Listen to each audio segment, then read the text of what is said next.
At the family dinner, my sister-in-law joked, "Too bad your baby looks nothing like your husband." My husband laughed, "Maybe she has a secret." Everyone joined in. I just smiled, stood up and handed him an envelope. "Since we're sharing secrets, open this." The laughter stopped. His face turned white. "Too bad your baby looks nothing like your husband." Daisy's words sliced through the warm evening air like a blade through silk. The dining room, moments before filled with the comfortable chatter of family dinner, suddenly felt arctic. Every conversation stopped. Every fork paused mid-air. Even the grandfather clock in the hallway seemed to hold its breath. I had spent 7 days preparing for this dinner. 7 days of scrubbing, cooking, arranging, and rearranging everything to perfection. The pot roast had been slow cooking for 8 hours, seasoned with herbs from my own garden. Our best china, the Waterford set we'd received as a wedding gift, gleamed under the chandelier. I'd even driven to 3 different flower shops to find the perfect autumn arrangement for the centerpiece. Why? Because after 3 years of marriage, I was still desperately trying to prove myself worthy of being Jared's wife to his family. Still trying to show them I wasn't just some girl their golden boy had settled for, but someone who could elevate their family name. The irony wasn't lost on me now, sitting there with Daisy's cruel words echoing in my ears. She sat across from me, her perfectly manicured fingers wrapped around her wine glass, that smirk playing on her lips like she'd just delivered the punchline to the world's funniest joke. Daisy had always been jealous of me, I knew that.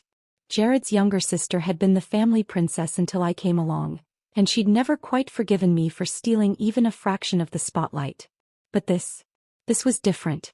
This wasn't just sisterly competition. This was calculated cruelty designed to humiliate me in front of everyone who mattered. I turned to Jared, my heart hammering against my ribs, expecting, no, needing, him to defend me. To defend us. To stand up and tell his sister that her comment was completely inappropriate and hurtful. That George was beautiful and perfect and absolutely, undeniably his son. Instead, my husband, the man who had promised to honor and protect me, let out that nervous laugh. That awful, weak chuckle he always made when he wanted to fit in with his family instead of standing up for what was right. "Maybe Olivia has a secret," he said, and I felt something inside me shatter like crystal hitting concrete. The betrayal was instant and complete. Not because of what he said, but because of what he didn't say. He didn't defend me. He didn't defend our son. He threw me to the wolves to earn a few cheap laughs from people who would never truly accept me anyway. The laughter that followed was like acid in my veins. His mother, Patricia, who had insisted I call her mom but always said it with a slight hesitation, actually giggled behind her napkin. His father, usually so stern and proper, was chuckling into his whiskey. Even his cousin Rebecca, who I'd thought liked me, covered her mouth with her hand, her eyes sparkling with the kind of malicious delight that comes from witnessing someone else's downfall. But it was Maria's reaction that hurt almost as much as Jared's betrayal. Our housekeeper, who had been with us since George was born, who had seen me cry from exhaustion during those first sleepless months, who knew how much I loved my son. Even she froze in the doorway with the dessert plates, her kind eyes wide with shock and something that looked dangerously close to pity. I could hear George's soft breathing through the baby monitor on the side table. My beautiful, innocent 10-month-old son was sleeping peacefully upstairs while the adults he should be able to trust were destroying his mother's reputation downstairs. He had no idea that his legitimacy was being questioned, that his very existence was being treated like a punchline. The worst part, the part that made my stomach churn with a mixture of rage and heartbreak, was that this wasn't the first time Jared had questioned George's parentage. From the moment our son had been placed in my arms at the hospital, Jared had been planting seeds of doubt like a farmer preparing a toxic harvest.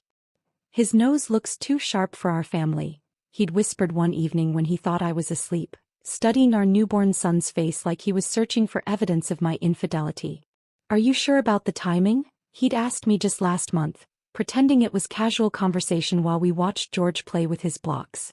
But I'd caught the calculation in his eyes, the way he was mentally counting backwards from George's birth date. I'd seen him staring at our son during bath time, during feeding time, during those precious quiet moments when George would babble and reach for his father's face. Instead of love and wonder in Jared's expression, I'd seen confusion, suspicion, and something that looked disturbingly like disappointment.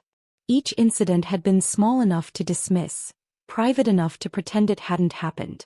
I told myself he was just adjusting to fatherhood, that new dads sometimes felt disconnected from their babies. I'd made excuses for him the way wives do when they're not ready to face the truth about their marriages. But this dinner, this public humiliation in front of people whose approval I'd been desperately seeking for years, was the line I couldn't pretend he hadn't crossed. I looked around the table, taking in each face. Patricia was still smiling that cold, satisfied smile she got when she felt superior to someone. Robert was reaching for the wine bottle, completely comfortable with what had just transpired. Rebecca was whispering something to her husband, probably already planning how she'd share this gossip with the rest of the extended family. And Jared, my husband, my partner, the father of my child, was avoiding my eyes entirely, suddenly fascinated by the pattern on his dinner plate. The silence stretched between us like a chasm. They were all waiting for my reaction, probably expecting tears or protestations or maybe even a dramatic exit. They wanted a scene. They wanted me to break down so they could comfort each other about poor Jared being married to such an unstable woman. Instead, something crystallized inside me. A clarity I hadn't felt in months, maybe years. I wasn't going to give them the satisfaction of seeing me crumble. I wasn't going to beg for their approval or defend myself against accusations that any decent person would know were baseless. I was going to do something better. I stood up slowly, my movements deliberate and controlled. My chair scraped softly against the hardwood floor, a sound that seemed unnaturally loud in the sudden quiet. Every eye in the room followed me as I smoothed my dress and walked toward the bedroom with the kind of calm that comes from finally knowing exactly what needs to be done. Behind me, I could hear confused murmurs starting up again, probably wondering if I was going to pack a bag or call my mother or lock myself in the bathroom to cry. They had no idea that I was walking toward something that would change all of our lives forever.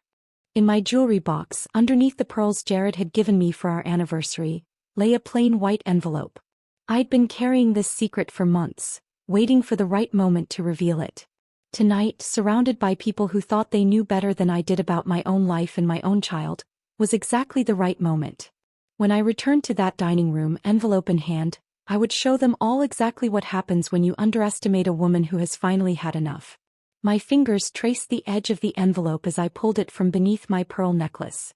The paper felt heavier than it should have, weighted with 3 months of secrets and the power to obliterate everything Jared and his family thought they knew about me. It had been a Tuesday morning in July when I'd finally reached my breaking point. George had been napping and I'd found Jared in the kitchen, scrolling through his phone with that distant expression he'd been wearing more and more lately. When I'd suggested we take a family photo for George's baby book, he'd actually flinched. Maybe when he's older, he'd mumbled, not even looking up from his screen. When his features are more defined. As if our son was some incomplete sketch rather than a perfect, beautiful child who deserved his father's unconditional love. That afternoon, after Jared left for work, I'd sat on our bedroom floor with my laptop, researching DNA testing facilities. Not the at-home kits that everyone advertised on television. Those felt too casual, too unreliable for something this important. I needed clinical accuracy, professional documentation, irrefutable proof. The drive to Riverside Genetics took exactly 43 minutes. I'd chosen them specifically because they were far enough from our neighborhood that I wouldn't risk running into anyone we knew. The building was sterile and anonymous, tucked between a dental office and a tax preparation service in a strip mall that could have been anywhere in America. Dr. Martinez had kind eyes behind wire-rimmed glasses, but her expression grew serious when I explained what I needed. She was probably in her 50s, with graying temples and the patient demeanor of someone who'd heard every family secret imaginable. "Are you sure about this?" she'd asked, her voice gentle but firm. "These tests can have consequences beyond just answers. Sometimes the truth creates more problems than the uncertainty." I'd considered her warning for exactly 3 seconds before nodding. "I need to know." The sample collection had felt surreal, like I was gathering evidence for a crime I hadn't committed. George's hair came from his little brush, golden strands so fine they almost floated away when I breathed too close. I'd wrapped them carefully in a clean tissue, my hands shaking slightly as I sealed them in the provided container. Jared's toothbrush had been easier to obtain but harder to stomach. Standing in our bathroom at 5 in the morning, carefully scraping bristles into a plastic bag, I'd felt like a stranger in my own home. This was what my marriage had become, covert operations and secret investigations instead of trust and communication. The laboratory's waiting room had been nearly empty that morning, just me and an elderly man who kept checking his watch nervously. I'd filled out paperwork with steady hands, providing my contact information and selecting expedited processing. 2 weeks felt like an eternity, but standard processing took a month and I couldn't wait that long. Those 14 days had been the longest of my life. Every morning I'd wake up wondering if today would be the day the results arrived. Every evening I'd check our mailbox with my heart pounding, simultaneously hoping for and dreading the familiar logo of Riverside Genetics. Meanwhile, Jared's behavior had somehow gotten worse. He'd started working late more often, claiming new projects and demanding clients. When he was home, he'd interact with George like he was handling borrowed property. Careful, distant, temporary. During bath time, instead of the silly voices and playful splashing that used to fill our bathroom, there was only mechanical efficiency. The breaking point had come during a family barbecue at his brother's house. Jared's nephew Tommy had run up to show George a toy truck, and everyone had started commenting on how much the two boys looked alike. Normal family chatter, the kind of comparison that happens at every gathering. But I'd caught Jared's expression. A flash of something ugly and suspicious, like he was analyzing genetic evidence instead of watching children play. Later, when his sister-in-law had mentioned how much George resembled Jared at that age, he'd actually said, "Do you think so? I'm not sure I see it." I'd excused myself to the bathroom and cried for 10 minutes, gripping the sink so hard my knuckles went white. The envelope had arrived on a Thursday, mixed in with utility bills and grocery store circulars like it was just another piece of routine mail.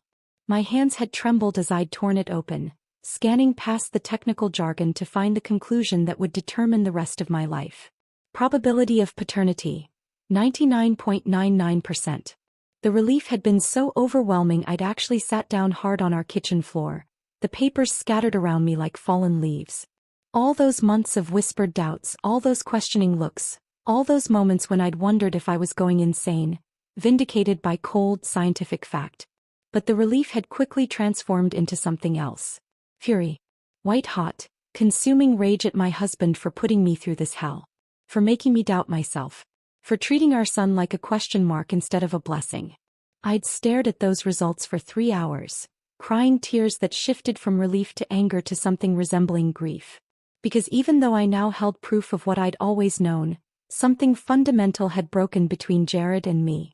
The fact that I'd needed this test at all meant our marriage was already damaged beyond simple repair. The smart thing would have been to confront him immediately. To march into his office, slam the papers on his desk, and demand an apology for months of psychological torture. But something deeper and more calculating had taken hold of me that day. I'd driven back to Riverside Genetics and requested multiple copies on official letterhead. Professional, undeniable documentation that no one could question or dismiss.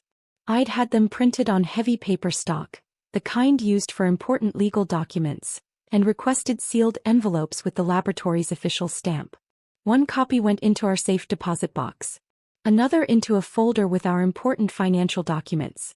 But the third, the one I'd chosen for maximum impact, went into a plain white envelope that I'd hidden in my jewelry box, underneath the pearls Jared had given me for our second anniversary.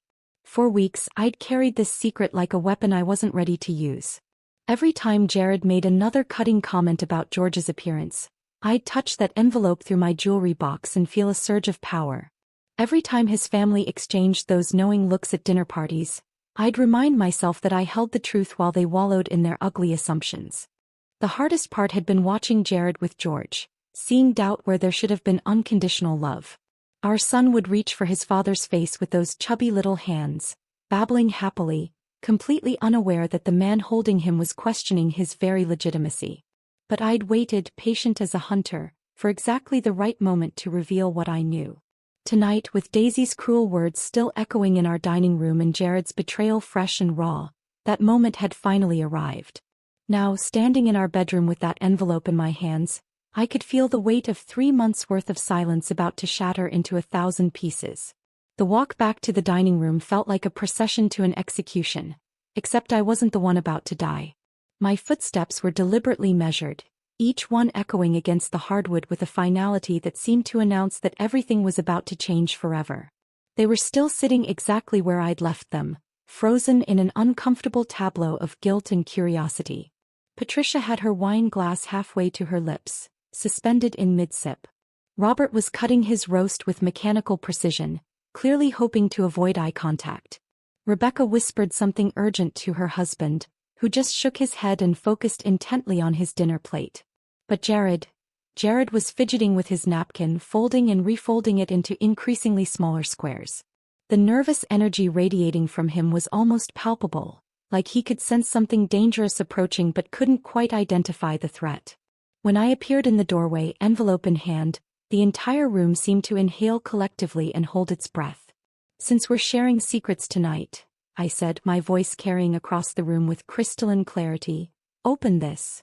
I placed the envelope directly in front of him, my fingers lingering for just a moment on the white paper. The contact was electric. Not romantic but charged with 3 months of accumulated power and the promise of revelation. Jared's cocky expression, the one that had been so casually cruel just minutes before, flickered like a candle in wind. He glanced up at me and for the first time in months, I saw genuine uncertainty in his eyes. This wasn't the wife he'd grown comfortable dismissing. This wasn't the woman who absorbed his family's mockery and his suspicious comments with martyred silence. This was someone new, someone who held cards he didn't even know were in play. "What's this about, Olivia?" His voice had lost its earlier confidence, taking on the cautious tone he used when he wasn't sure if he was in trouble. I didn't answer. I simply stood behind his chair, close enough that he could feel my presence, far enough that he had to crane his neck to see my face. The power dynamic had shifted so completely that everyone could feel it, though they couldn't yet understand why. Jared picked up the envelope with hands that weren't quite steady. He turned it over, examining it like he was looking for clues about its contents. There was nothing to see, just plain white paper with his name written in my careful handwriting. "Just open it," I said quietly, and something in my tone made even Patricia stop pretending to eat. He slid his finger under the flap casually, probably expecting a bill or maybe some appointment reminder that I'd been nagging him about. His movements were still lazy, still tinged with the arrogance that had allowed him to humiliate me just minutes earlier. But the exact instant, his eyes found the letterhead at the top of the page, everything changed. "DNA Paternity Testing Laboratory" was printed in bold, professional letters across the top of the document. Below it, in smaller but equally official font, were the words that would haunt him: "Conclusive paternity analysis results." I watched his face transform like I was seeing a time-lapse video of aging. The color drained from his cheeks so quickly I thought he might actually faint. His mouth opened slightly, then closed, then opened again like a fish gasping for air. He read the first paragraph, then started again from the beginning. His eyes moved frantically across the page, searching for some mistake, some loophole, some way for this document to say anything other than what it clearly stated. His fingers began to tremble. Actually tremble like he was suffering from some sudden illness. The paper rustled as his hands shook, and that small sound seemed unnaturally loud in the absolute silence that had fallen over the room. 20 years of swagger, of easy confidence, of casual cruelty, all of it crumbled in the space between one heartbeat and the next. This was the man who'd questioned his own son's legitimacy for months, who'd made me feel like a liar in my own home, who'd just thrown me under the bus for a few cheap laughs. Now he couldn't even form words. The silence stretched like taffy, becoming thicker and more suffocating with each passing second. I could hear George's soft breathing through the baby monitor, peaceful and innocent upstairs while his father's world collapsed downstairs. The grandfather clocks ticking suddenly seemed thunderous. Even Maria had stopped moving in the kitchen, probably sensing the tension from 3 rooms away. "What is it, Jared?" Daisy's voice cut through the quiet like a knife. She was leaning forward now, her earlier smugness replaced by vulture-like curiosity. She reached across the table with greedy fingers, trying to snatch the paper from her brother's paralyzed grip. I moved faster than I'd thought possible, stepping forward and placing my hand firmly over the document before she could touch it. My palm covered the results completely, but I could feel the weight of truth beneath my fingers.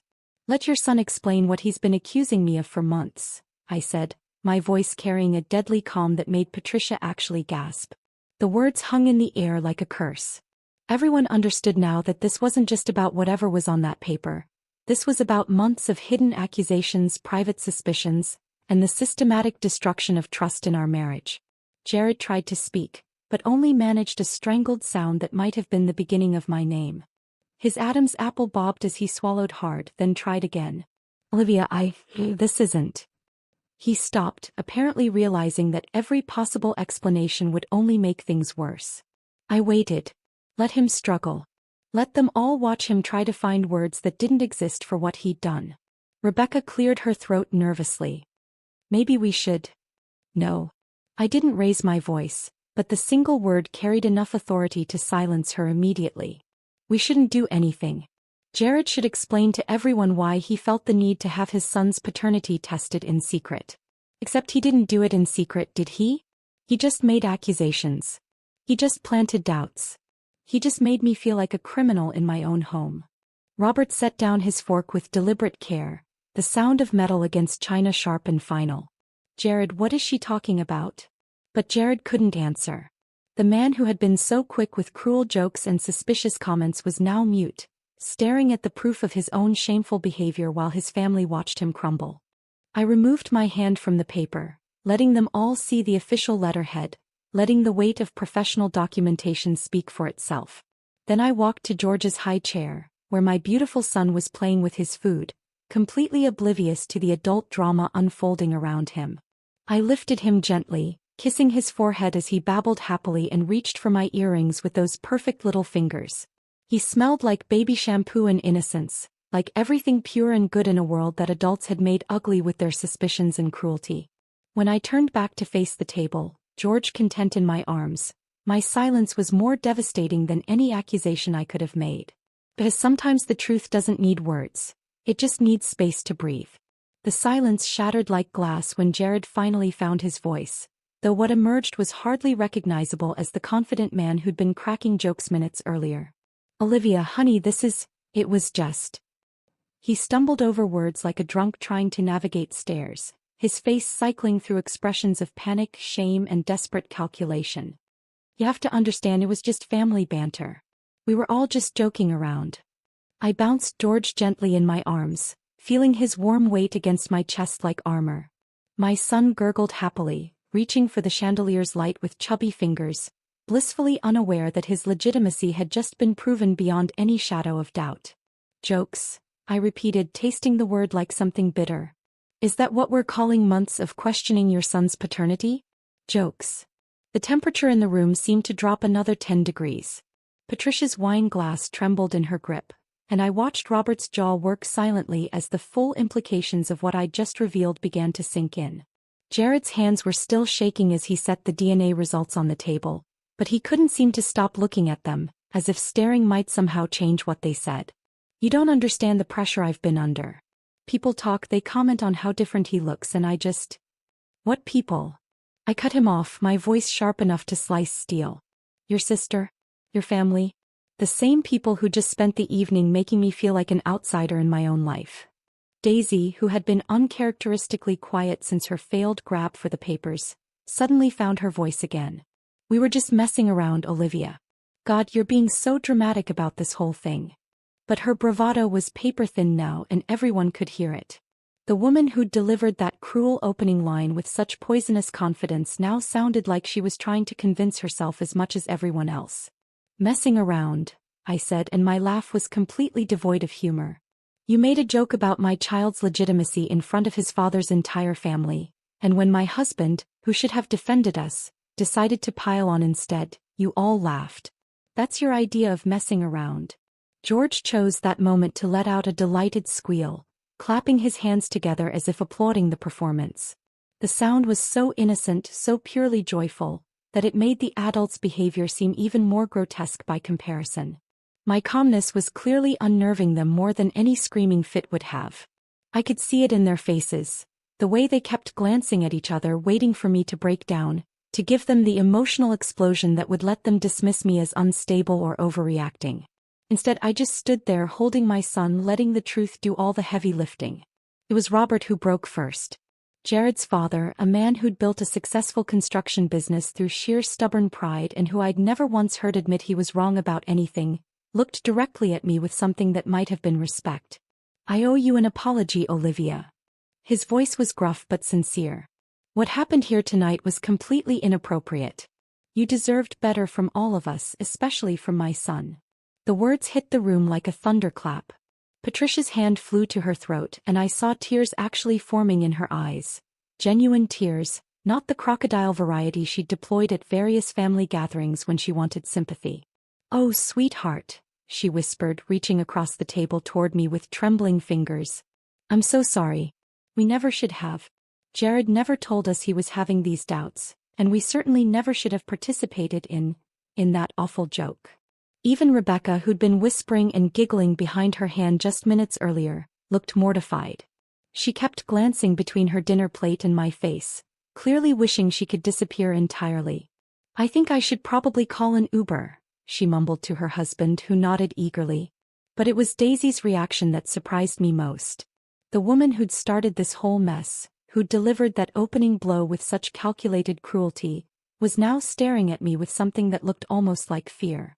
"You planned this," she said suddenly, her voice high and accusing. "You knew exactly what you were doing when you brought that envelope down here." I shifted George to my other hip and smiled, really smiled, for the first time all evening.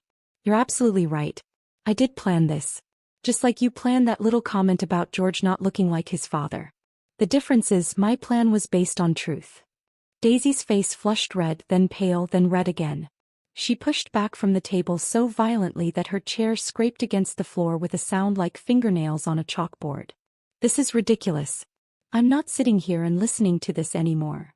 She grabbed her purse from the side table, but I caught the flash of embarrassment in her eyes before she could hide it behind righteous indignation. "No one's forcing you to stay," I said mildly. "But before you go, maybe you should think about why you felt the need to make that comment in the first place. Was it really about George's appearance, or was it about something else entirely?" She froze halfway to the door, and for a moment I thought she might actually engage with the question. But Daisy had never been one for self-reflection. "You're impossible," she spat and stormed out, her heels clicking angrily against the hardwood until the front door slammed behind her. The silence that followed her exit was different from the earlier tension. Heavier somehow, weighted with the reality of what had just transpired. Jared cleared his throat nervously. "Maybe we should talk privately about this, Olivia. Work through." "No." The word came out harder than I'd intended, but I didn't soften it. "Secrets deserve an audience, Jared. Just like your joke did." He flinched as if I'd slapped him, which in a way I supposed I had. "You wanted to air your doubts about our son's paternity in front of your family," I continued, my voice steady as stone. "You wanted to make me the punchline of your cruel little joke in front of people whose respect I've been trying to earn for 3 years. So now we handle the consequences the same way, publicly." The power dynamic in that room had shifted so completely that I could practically feel it in the air. These people who had been laughing at me, dismissing me, treating me like some kind of outsider or fraud, they were now watching me with something that looked remarkably like respect. And for the first time since I'd married into this family, I genuinely liked what they saw when they looked at me. The rest of the evening passed in a surreal haze of forced normalcy. Robert and Patricia made awkward small talk about the weather while Rebecca and her husband escaped as soon as politely possible, mumbling excuses about early morning commitments. Maria cleared the barely touched dinner plates with the kind of careful silence that spoke volumes about what she'd witnessed. But it was later that night, after the last guest had left and George was finally asleep in his crib, that the real reckoning began. I stood in our bedroom staring at the suitcase I'd pulled from the closet. It wasn't a large bag, just the navy blue overnight case I'd bought for weekend trips before George was born. But something about seeing it open on our bed waiting to be filled felt monumental. Jared appeared in the doorway like a ghost, his face still pale from the evening's revelations. He watched me fold a sweater with methodical precision, each crease sharp and deliberate. "What are you doing?" His voice was barely above a whisper, as if speaking too loudly might shatter whatever fragile peace we'd managed to construct. "Packing." I didn't look up from the dresser drawer, my hands steady as I selected undergarments and nightclothes. "I need some space to think." "You're leaving." The panic in his voice was immediate and raw. "Olivia, please, we can work through this. Tonight was you publicly humiliating the mother of your child," I said, placing a pair of jeans in the suitcase with the same careful precision I'd used for everything else. Tonight was you questioning your son's legitimacy in front of your entire family instead of defending him. Tonight was you choosing their cruel laughter over my dignity. He took a step into the room, his hands outstretched like he was approaching a wounded animal. I know I messed up. I know I hurt you. But leaving isn't going to solve anything. I finally turned to face him, really look at him, and was struck by how small he seemed.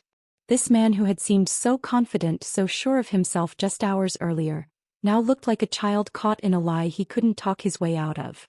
I'm not leaving permanently, I said, and watched the relief flood his features. But I am showing you that I can. The woman you married, the one who would have cried herself to sleep and pretended this never happened, she's gone, Jared. The truth of those words settled between us like a physical presence. Something fundamental had shifted in that dining room, and we both knew there was no going back to who we'd been before. Tell me what you need, he said, and there was a desperation in his voice I'd never heard before. Tell me how to fix this. I closed the suitcase and sat on the edge of our bed, studying his face in the lamplight. Marriage counseling. Real counseling, not just a few sessions so you can say we tried. Full financial transparency. I want access to every account, every investment, every decision. And a public apology to everyone who heard you question George's paternity. He nodded frantically, agreeing before I'd even finished speaking. Yes, absolutely. Whatever you need. Olivia, I'm so sorry. I never meant for things to go this far. But his immediate capitulation, rather than reassuring me, only highlighted how desperate he was to return to the status quo. This wasn't about understanding what he'd done wrong. This was about damage control. You agreed very quickly, I observed, lifting the suitcase from the bed. Almost like you're not really thinking about what any of those things mean. I am thinking, he protested, but his eyes were fixed on the bag in my hands. I just want us to be okay again. We're not going to be okay again, Jared. Not the way we were. I moved toward the door and he stepped aside to let me pass. We might be something new, something different. But the marriage where I begged for your family's approval and swallowed your suspicions? That's over. Over the next 3 days I stayed at my sister's house, sleeping in her guest room while George napped in a portable crib we'd set up by the window. Jared called every few hours, sent flowers, left voicemails full of promises and explanations. But distance had given me something I hadn't realized I'd been missing: clarity. When I returned home I came back different. Not just emotionally but practically. The first thing I did was change the password on our joint checking account, something I'd never done in 5 years of marriage. Then I called our financial advisor and requested copies of all our statements, investments, and insurance policies. Is everything all right, Mrs. Patterson? He asked, clearly confused by my sudden interest in finances I'd previously left entirely to Jared. Everything's fine, I assured him. I'm just taking a more active role in our financial planning. It was amazing what I discovered once I started looking. Jared had been handling our money competently enough, but he'd also been making decisions, significant ones, without consulting me. A retirement account I hadn't known existed. Investment choices that prioritized his business over our family's security. Small things perhaps, but they painted a picture of a man who saw me as a passenger in my own life rather than a partner. I didn't confront him about these discoveries immediately. Instead, I quietly began transferring important documents to a safety deposit box in my name only. Birth certificates, marriage license, insurance policies, anything that might be crucial if our marriage didn't survive what we were going through. The most surprising discovery came when I was organizing our household files.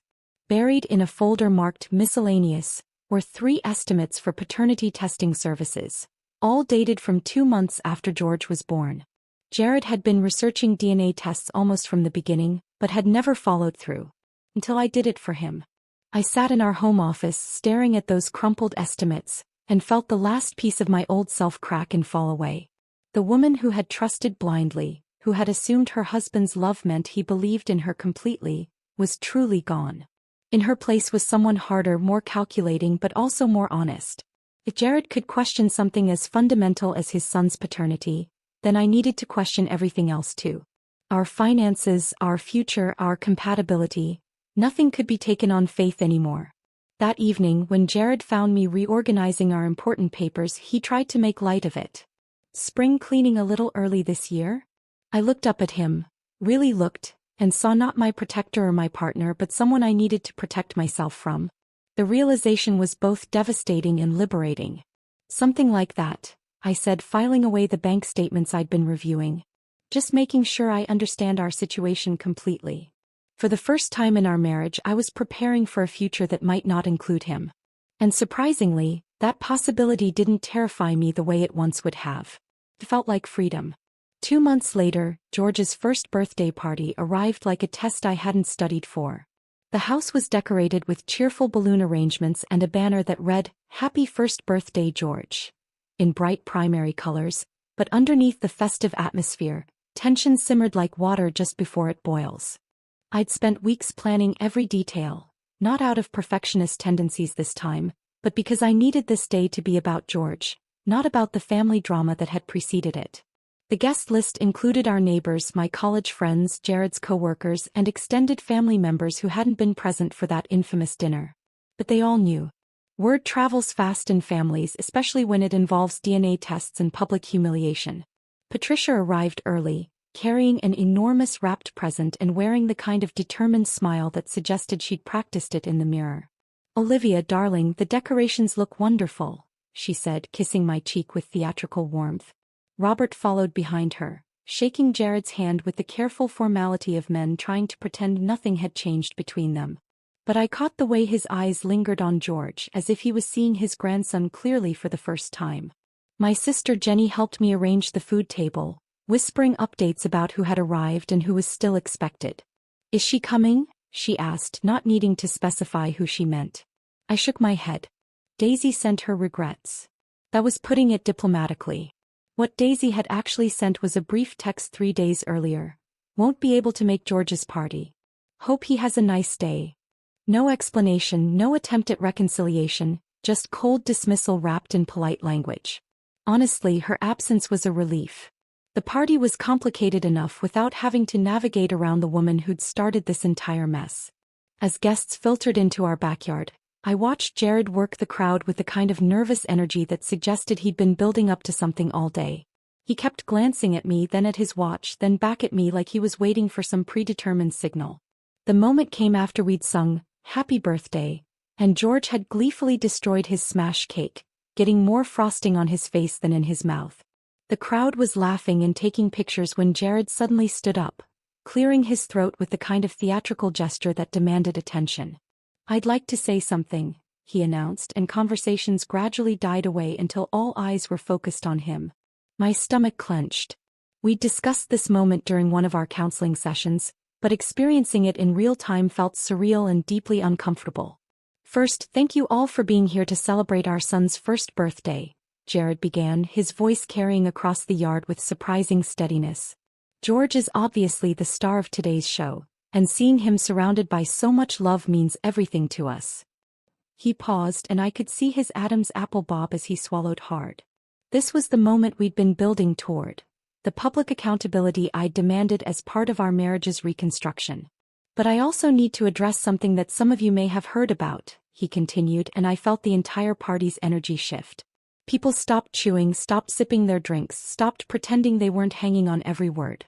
A few months ago, I made some comments and had some doubts about George's parentage that were completely unfounded and incredibly hurtful to my wife. His voice cracked slightly on the word unfounded, but he pushed through.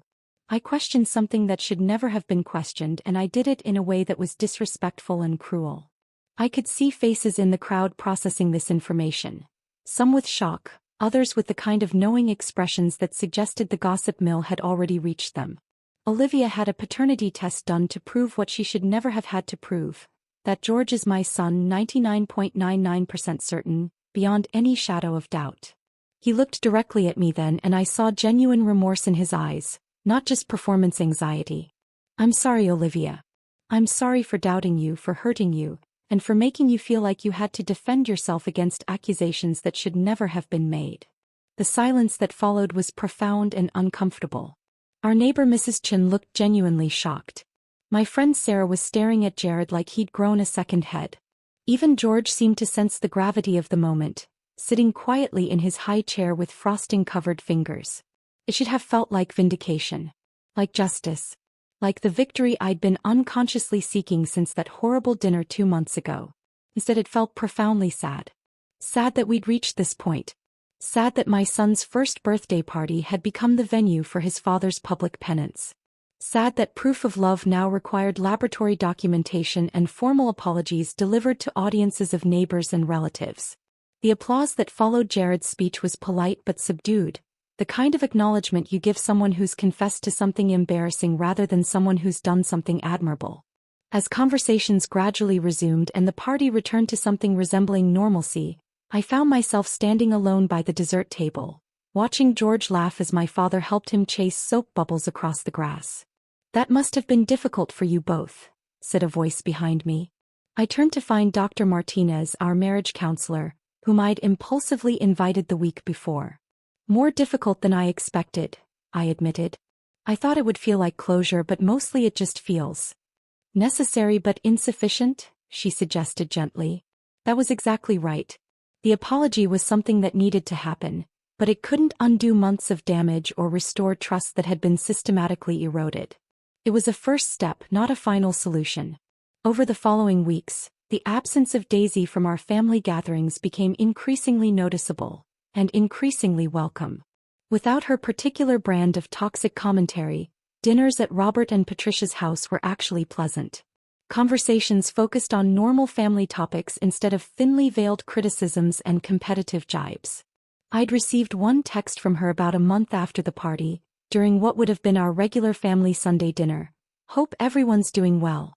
Miss seeing George grow up." I'd stared at that message for a long time, thumb hovering over the reply button, considering various responses ranging from diplomatic to devastating. In the end, I'd simply deleted it without responding.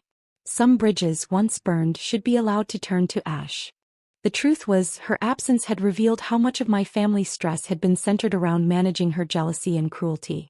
Without that constant undercurrent of competition and criticism, I could actually enjoy spending time with Jared's parents, who turned out to be decent people when they weren't being influenced by their daughter's poison. But the most significant change wasn't in our family dynamics. It was in me. I'd stopped waiting for validation that might never come. Stopped shrinking myself to fit into spaces that were never designed to accommodate my full presence.